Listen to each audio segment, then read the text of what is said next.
বলছি, আমরা মহিলারা এত অসহায় কেন বলতে পারেন? আমাদের সাথে কেন এত অন্যায় হয়? আর অন্যায় কোনো বাইরের লোক করে না, খুব কাছের লোকগুলোর দ্বারাই আমরা বিভিন্নভাবে অপমানিত হই, আমাদের আত্মসম্মানে আঘাত লাগে। সেই ছোটবেলা থেকে, জবের থেকে চলতে শিখেছি আর বলতে শিখেছি, আমাদেরকে সংস্কার শেখানো হতো। বাড়ির কোন মেম্বারটার সাথে কিভাবে কথা বলতে হবে, কাকে কিভাবে অ্যাটেন্ড করতে হবে, ঠিক আছে শিখে নিলাম, সবাই আপন। এরপর হলো এডুকেশন, সেটাও শিখে নিলাম।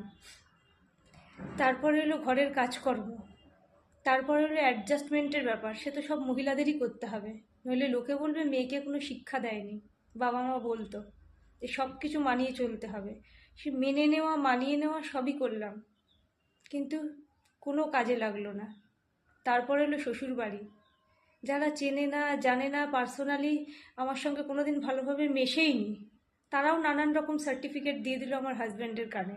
আর হাজব্যান্ড প্রতিবাদ তো দূরের কথা, সে কোনোদিন জোর গলায় কথা বলতো না যে আমার ওয়াইফ কেমন। সে আমার কাছে আমার মতন, তাদের কাছে সংস্কারী ভদ্র ছেলে। সে বউয়ের হয়ে কোনোদিন কথা বলতে পারবে না।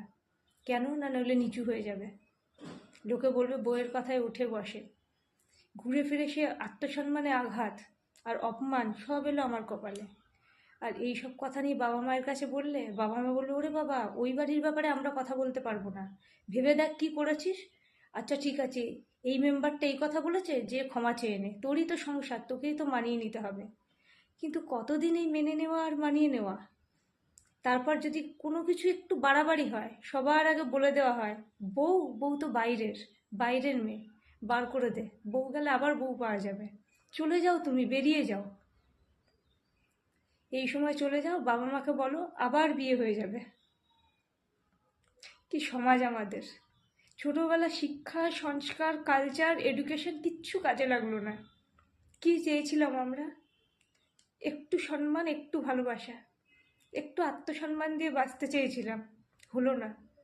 তারপরেও বাবা মা সময় সময় কি বলে জানেন? আমরা আছি তাই এখনো তোরা ঠিক আছিস। এটাকে ঠিক থাকা বলে? আমি আর চাই না এরকম ঠিক থাকতে, আর একটুও না।